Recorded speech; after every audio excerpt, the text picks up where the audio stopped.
وبرکاتہ نحمده ونصلی علی رسوله الکریم اما بعد فاعوذ باللہ من الشیطان الرجیم بسم اللہ الرحمن الرحیم یا ایہا الذین آمنوا اتقوا اللہ حق تقاته ولا تموتن الا وانتم مسلمون صدق اللہ العظیم۔ محترم حاضرین جمعہ، بزرگ و دوستو اور میرے عزیز ساتھیوں، گزشتہ جمعہ سے ہم نے ارتداد کے سلسلے میں کچھ باتیں سننا شروع کی ہیں، اور یہ بات بھی گزر گئی کہ ارتداد کسے کہتے ہیں؟ اسلام سے پھر جانے کو کہتے ہیں۔ اپنے دین کو چھوڑ دینے کا نام ارتداد ہے، اور اس عمل کو کرنے والے کو مرتد کہتے ہیں۔ یہ بات اور ہے کہ موضوع اس لیے اس وقت بیان کیا جا رہا ہے کہ مسلم بچیوں کی کثرت سے مرتد ہونے کی خبریں آ رہی ہیں، لیکن چونکہ مرتد ہونا ایک بہت بڑا گناہ ہے اور بہت بڑا جرم ہے، اس لیے ہم اس بات کو مکمل طور پر سمجھیں گے کہ بچیوں کا مرتد ہونا وہ تو ایک حصہ ہے۔ اصل موضوع تو یہ ہے کہ کوئی بھی اسلام کو چھوڑتا ہے، مرتد ہو جاتا ہے، تو اس کا گناہ ہم نے پچھلی بار سنا کہ اللہ رب العزت اس کو کبھی معاف نہیں کریں گے، اور اس کے لیے دردناک عذاب ہوگا جو اپنے دین کو چھوڑ دیتا ہے، چاہے وہ مرد ہو، عورت ہو، یا جو بھی کوئی ہو۔ اب ہم آج یہ سمجھیں گے کہ مرتد ہونے کی کیا وجوہات ہیں۔ کوئی بھی چیز ایسے ہی نہیں ہوتی، اس کے پیچھے وجہ ہوتی ہے، ریزنز ہوتے ہیں، اور جب اس کی وجہ ہوتی ہے تو ان وجوہات کا حل بھی ہوتا ہے۔ تو صرف یہ واٹس ایپ کھیل کر کہ اتنے لوگ مرتد ہو رہے ہیں، اتنے لوگ دین چھوڑ رہے، اس سے کوئی فائدہ ہونے والا نہیں ہے، بلکہ اس کی وجوہات پر غور کرنا پڑے گا، اور وجوہات پر غور کر کے اس کا حل تلاش کرنا پڑے گا۔ اب حل کہاں تلاش کریں گے؟ تو اللہ رب العزت نے تمام وجوہات اور تمام چیزوں کے حل کے لیے ہم سب کو دو چیزیں دی ہیں۔ ایک تو اپنا کلام دیا ہے، دوسرا اپنے نبی کی زندگی دی ہے۔ تو انشاءاللہ قرآن و حدیث کی روشنی میں ہم ارتداد کی اس خطرناک بیماری سے بچنے کے حل کو بھی سمجھیں گے، لیکن سب سے پہلے اس کی وجوہات کو سمجھیں۔ سب سے پہلی وجہ مرتد ہونے کی، اپنے دین کو چھوڑنے کی، وہ ہے غربت، کہ خالی پیٹ کوئی بات دل پر اثر نہیں کرتی۔ خالی پیٹ ہو تو کوئی بات دل پر اثر نہیں کرتی۔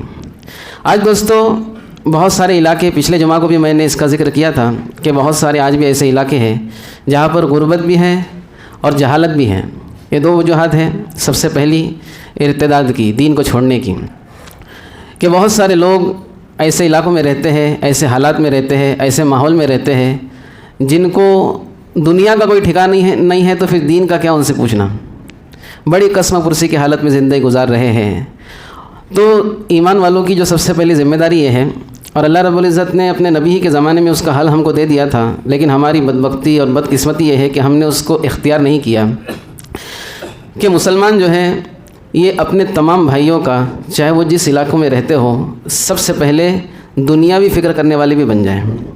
اس کے لیے اللہ رب العزت نے ایک منظم ہم کو ایک عمل دیا ہے، زکوٰۃ والا عمل۔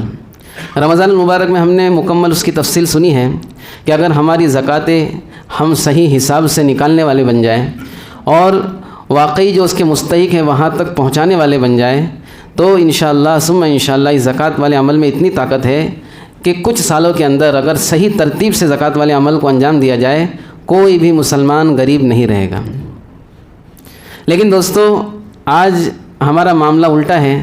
ہم پہلے تو زکوٰۃ آنا کانی کر کے نکالتے ہیں، اور پھر نکالتے بھی ہیں تو اس کو بوجھ سمجھ کے نکالتے ہیں، اور پھر ایسے لوگوں کے یا پھر ایسے مصارف میں اس کو خرچ کر دیتے ہیں جہاں پر مسلمانوں کی ترقی کا کوئی سوال ہی نہیں آتا۔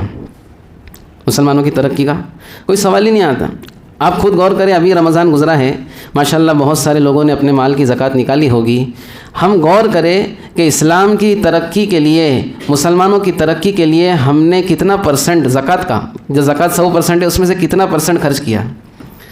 کیا صرف اسی میں ہم نے خرچ کر دیا کہ فلاں شخص کو 100 روپے دے دیے اور 100 روپے میں اس نے 2 کلنگڑ خرید لیا اور کھا لیا اور زکوٰۃ ختم ہو گئی؟ سمجھ میں آ رہی بات؟ زکوٰۃ نکالنے کے پیچھے بھی ہمارا ایک ویژن ہونا چاہیے، ہمارا ایک ایم ہونا چاہیے کہ کیوں نکال رہے ہیں بھائی۔ تو معلوم ہوا ایک الگ موضوع ہے دوستو، لیکن معلوم یہ ہوا کہ مسلمانوں پر ضروری ہے کہ وہ اپنے دوسرے مسلمان بھائیوں کی غربت دور کرنے کی فکر میں رہیں۔ یہ کیسے ہوگی؟ یہ اس طرح سے ہوں گی کہ ہم اپنے بھائیوں کے رزق کے روزی کے ذرائع کو پیدا کرنے والے بن جائیں۔ آج دوستو آپ دیکھیں تو دنیا بڑی فاسٹ ہو گئی ہے، انٹرنیٹ کا زمانہ ہے۔ آج ہم اگر تھوڑی فکر کر لیں تو ہم اپنے مسلم بھائیوں کو، اپنے آس پاس کے رہنے والوں کو اچھے سے اچھے روزی کے انتظامات کر کے دے سکتے ہیں۔ سمجھ میں آ رہی بات؟ لیکن دوستو جب ہمارے ذہن میں بات ہی نہیں ہے تو کہاں سے ہم وہ کریں گے؟ تو غربت ایک بہت بڑی وجہ ہے ارتداد کی۔ آپ دیکھیں ہمارے علاقے کو چھوڑ کر ایک 10-15 منٹ کا سفر کریں اور بھاسکر نگر میں جائیں، ایسٹ میں جائیں، کلوا ایسٹ میں، تو وہاں پر دیکھیں غربت کی وجہ سے کیسے لوگ جو ہے دین سے دور ہوتے جا رہے ہیں، پتہ ہی نہیں ان کو۔ عیسائی مشنریاں وہاں پر کام کر رہی ہیں، کھانا کھلا رہی ہے، جو بیسک دوائیاں ہیں ان کو دوائیاں پرووائڈ کی جا رہی ہے، اور پھر جو ہے ان سے وہ اعمال کرائے جا رہے ہیں جو مسلمانوں کی شان کے خلاف ہیں۔ تو آج دوستو ہم سوئے ہوئے ہیں، آج ہم کیا ہے؟ سوئے ہوئے ہیں، مسلمانوں کا نام لے کر گھوم رہے لیکن کام میں سے ایک بھی کام نہیں کر رہے ہیں۔ اس لیے دوستو بہت ڈرنے کی بات ہے کہ مسلمانوں کی غربت کو کس طرح سے دور کیا جائے، اس لیے ہم سب کو سر جوڑ کر بیٹھنا پڑے گا، اپنے کم سے کم اپنی حیثیت اور طاقت کے مطابق ہم اس بات پر غور و فکر کرنے والے بن جائے کہ کس طرح سے چاہے عورت ہو چاہے مرد ہو کس طرح سے غربت سے نکل جائے، یا کم سے کم اس کی روزانہ کی ضرورتیں پوری ہو جائیں۔ آپ دیکھیں ہمارے پاس کے علاقے میں ممرہ ہیں، وہاں پر کتنی ایسی عورتیں ہیں جو شاید بیوہ ہو گئی ہو، یا پھر مطلقہ ہو جن کی طلاق ہو گئی ہو، یا پھر جن کا نکاح ہی نہ ہوا ہو، وہ غلط چیزوں کے کرنے پر مجبور ہو گئی ہے کیونکہ ان کی روزی روٹی کے مسئلے ہیں۔ ذمہ دار کون ہے؟ ذمہ دار میں اور آپ ہیں، کسی نہ کسی طریقے سے، اگرچہ ہم نہ سمجھتے ہو کہ ہم ذمہ دار ہیں، ہم بولیں گے ہم نے کیا ٹھیکہ لے کے رکھے گیا، تو ٹھیکہ نہیں لیے دوستو، لیکن ایمان والا ہونے کی نسبت پر اللہ رب العزت نے تمام چیزوں کے حقوق ہم پر رکھے ہیں۔ سمجھ میں آ رہی بات؟ تو آپ دیکھیں گے کہ آدمی بگڑتا بھی ہے تو غربت کی وجہ سے بھی بگڑتا ہے۔ پھر علم کی کمی، اچھا علم کی کمی، ہم سوچتے رہیں گے کہ علم کی کمی کہاں ہے، آج ہم کو تو سب پتہ ہے۔ آپ دوستو غور کریں کہ جو اسلامی علم کے جو مرکز ہے وہ ہے مدارس، وہ کیا ہے؟ مدارس ہے۔ ہم اپنے گھر کی تو چھوڑ دیں، ہم اپنے پورے بستی کے اندر دیکھیں کہ ہماری پوری بستی سے کیا ایک بچہ بھی مدرسے میں تعلیم حاصل کر رہا ہے؟ ایک بچہ؟ کتنے بچے؟ ایک بچہ۔ اچھا ہمارے ذہن میں شاید یہ بھی بات ہو سکتی ہے کہ جب مدرسے کی تعلیم حاصل کریں گے تو پھر دنیا کا کیا؟ حالانکہ دوستو وہ عذر بھی آج ختم ہو گیا، اکثر مدارس کے اندر ایسا نظام بنا ہوا ہے کہ اسکول اور مدرسہ دونوں چل رہا ہے۔ اور دوسری بات یہ ہے، آپ آس پاس کے علاقوں کے اندر، گجرات کے بہت سارے ایسے علاقے ہیں جہاں پر ایک گاؤں کے اندر 200 حافظ اور 50-60 علماء کرام موجود ہیں، ایک گاؤں میں۔ گاؤں کتنا بڑا ہوتا ہے؟ سمجھو ہمارے ٹاکولی محلے کے اتنا، کسی گاؤں میں 400 مکانات، کسی میں 300 مکانات، کسی میں 100 مکانات۔ لیکن آپ دیکھیں گے تو وہاں پر ایک ماحول ایسا بنا ہوا ہے کہ ہر گھر میں آپ کو ایک حافظ ملے گا اور ہر 5-6 گھر کے اندر کم سے کم آپ کو ایک عالم ملے گا۔ تو ان کی تو بیچاروں کی دنیا ہی برباد ہو گئی، بھائی اپنے سے اچھے حال میں ہیں وہ لوگ، الحمدللہ۔ اب اس علاقوں کے اندر اللہ نے اتنی برکت دی ہے کہ اپنے سے اچھے حال میں ہیں وہ لوگ۔ اور آپ دیکھیں گے کہ جب گھر کے اندر، محلے کے اندر، بستی کے اندر علماء حفاظ ہوں گے تو آپ کو اکثر لوگ اس بستی کے اندر سنتوں کا پابندی کرتے ہوئے ملیں گے، سنتوں کی پابندی کرتے ہوئے ملیں گے۔ تو دوستو ہمارے گھر میں، گھر کی تو چھوڑی دو، میں گھر کی بات ہی نہیں کرتا، ہم اپنے علاقوں میں دیکھیں کتنے لوگ دینی تعلیم حاصل کر رہے ہیں۔ اور اس میں ان مدرسے والوں کا اللہ بھلا کرے، جب چندہ جمع کرنے کے لیے آتے ہیں تو اعلان کرتے ہیں کہ ہمارے مدرسے میں غریب، یتیم، لاچار، مجبور بچے ہیں اور ان کی کفالت آپ ہی لوگ کرتے ہیں، اگر آپ لوگ نہیں کریں گے تو بھوکے مر جائیں گے۔ جب وہ اعلان ہی ایسا کرتے تو ہم کیا مدرسے میں بچوں کو ڈالیں گے؟ غلطی دونوں طرف سے ہو رہی ہے۔ اعلان سنے رہیں گے آپ نے، یتیم، ہم سوچیں گے یتیم لوگ ہی خالی مدرسے میں جاتے ہیں۔ اور ایک ہماری دوست زبان سے نہ بولتے ہوئے ہمارا عمل بھی وہی بتاتا ہے، جو بچہ کچھ کام کا نہیں رہتا، محلے والے جس سے پریشان ہو گئے ہیں یا کسی نشے کی عادت میں پڑ گیا ہے، اسی کو جماعت میں اور اس کو مدرسے میں بھیجتے ہیں۔ تو دوستو یہ سوچے جب ایسے لوگوں کو ہم مدرسوں میں بھیجیں گے تو وہ آ کر ہماری کیا رہبری کریں گے؟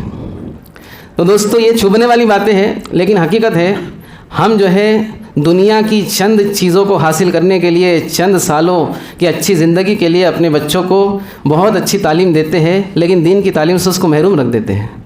یہی وجہ بنتی ہے ارتداد کی۔